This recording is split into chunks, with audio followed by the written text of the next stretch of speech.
श्यामा जी से बहुत प्रेम करते हैं। हमारा प्रेम ही सबसे अधिक है। नहीं मेरी प्यारी सखियों, असल में राज्य से और सभी सखियों से सबसे ज्यादा प्रेम तो मैं ही करती हूँ। नहीं श्यामा जी, आपसे और सब सखियों से सबसे ज्यादा प्रेम तो मैं ही करता हूँ। हे मेरे बालाजी, मेरे नाथ, हम सब सखियों की एक बहुत बड़ी इच्छा है।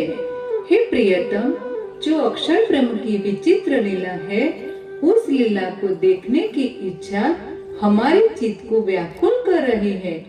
अब बिना कुछ भी विचार किए आप आज ही उस लीला का हम सभी सखियों को दर्शन कराइए। हमारे प्राणों के नाथ, अगर आप हमसे सच्चा प्रेम करते हैं तो हम प्रियाओं की प्रार्थना को पूरा करें। हे सखियों, तुम सभी बिना विचारे ही यह क्या मांग रही हो? अक्षर ब्रह्म की वो लीला मोहित करने वाली है, जहाँ केवल प्रवेश करने से ही अपनी बुद्धि नहीं रहती है।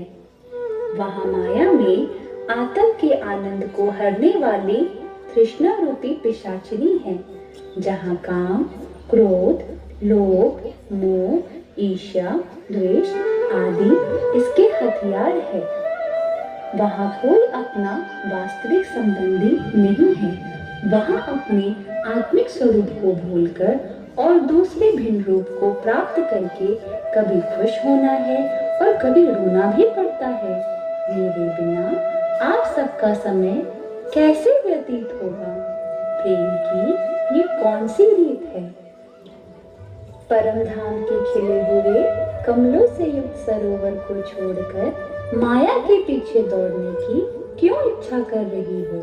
वहां जाकर निश्चय ही परम धाम के निज सुख याद नहीं रहेंगे। यहाँ तक कि तुम सब मुझे भी भूल जाओगे। इसलिए इस जिद को छोड़कर अपने निज धाम में विहार करो। हे मेरे प्राणों के नाथ, मेरे बालाजी, चीनी कभी बालू नहीं हो सकती, अमृत कभी विष नहीं हो सकता, दिन कभी रात्रि में नहीं बदल सकते, चंद्रमा कभी गर्भ क्रियों वाला नहीं हो सकता।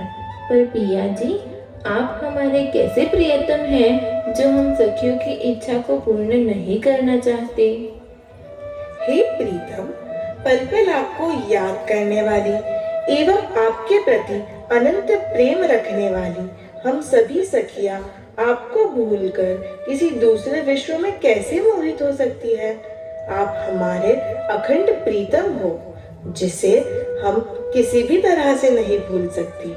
जो परम धाम में नहीं है वो माया, द्वेष, बुढ़ापा, तृष्णा, काम, मोह आदि को वहां जाकर देखना चाहते हैं कि वो कैसे होते हैं। आप जो हमें इतना डर दिखा रहे हैं, क्या आप हम सभी सखियों को यही परम धाम में बैठे बैठे वो खेल दिखाएंगे या परम धाम से कहीं दूर भेजकर वो खेल दिखाएंगे? प्रिय सखियों, तुम्हें परम धाम से बाहर कहीं नहीं जाना है। तुम सब परम धाम में ही मेरे चरणों में बैठकर ही वह स्वप्निक जगत की लीला देखोगे। और हाँ, इस खेल की वजह से तुम्हें परम धाम में किसी तरह की क्षति नहीं होगी। ना ही तुम्हारा इश्क तुमसे छूटेगा और न ही हमारा आत्मिक संबंध टूट सकता है।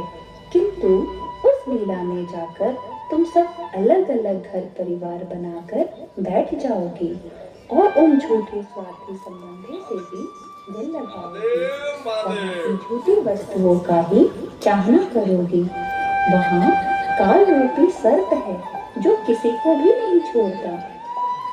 वहाँ पर मेरी पहचान कराने वाला कोई नहीं मिलेगा, बल्कि वहाँ लोगों के अनेक परमात्मा होंगे, संसारिक चाहनाओं को लेकर भक्ति करेंगे। वहाँ जाकर तुम सब भी वैसी ही हो जाओगी। जब आप अपने चरणों में ही बिठाकर खेल दिखाएंगे तो फिर डरने की क्या बात है। माया हमारा कुछ भी नहीं बिगाड़ सकती। चाहो तो आप हमें 100 बार आजमा कर देख लेना। बार बार प्रार्थना करने पर भी आप हमें वो लीला क्यों नहीं दिखा रहे हो? ये कैसा प्यार है आपका? राज्य की बातें सुनकर सखियों ने सोचा कि अगर हम सब इस खेल में होशियारी से रहे तो हम कभी भी राज्य को नहीं भूलेंगे। हम सबको मिलकर ही रहना होगा। तो सब सखियां आपस में बातें करने लगी। सखी, अगर मैं भूल जाऊं तो तुम मुझे बता देना, और अगर तुम भूल जाओगी तो मैं तुम्हें याद दिलाऊंगी। हाँ सर। अक्षर ब्रह्म भी परम धाम की लीला को देखने की हर रोज इच्छा करने लगे। इस प्रकार सभी सखियां परम धाम के रंगमहल के प्रथम बोम मूल मिलावा में सिराजे के सामने एक दूसरे के गले में हाथ डालकर दाड़म की कलियों के जैसे बैठ जाती है। खेल देखने की इच्छा भी और माया का डर भी है। सिराजे उनकी ऐसी व्यथा को देखकर हंसते हुए कहते हैं, यहाँ तो अनार के दाने की तरह एक दूसरे से चिपक चिपक कर बैठी हो, लेकिन देखते हैं उस लीला में जाकर तुम सब रह पाती हो या नहीं। तुम सब उस मायावी जगत की लीला देखने जा रही हो, लेकिन उस लीला में एक बात हमेशा याद रखना कि मैं ही तुम्हारा प्रियतम हूँ। आप चिंता न करें वाला जी, हम आपको कभी नहीं भूल सकते। ठीक है सखियों, अगर तुम्हारी यही इच्छा है तो मैं इसे पूर्ण जरूर करूँगा। आओ सखियों, मेरे चरण तले बैठकर मेरे नेत्रों में इस खेल को देखो।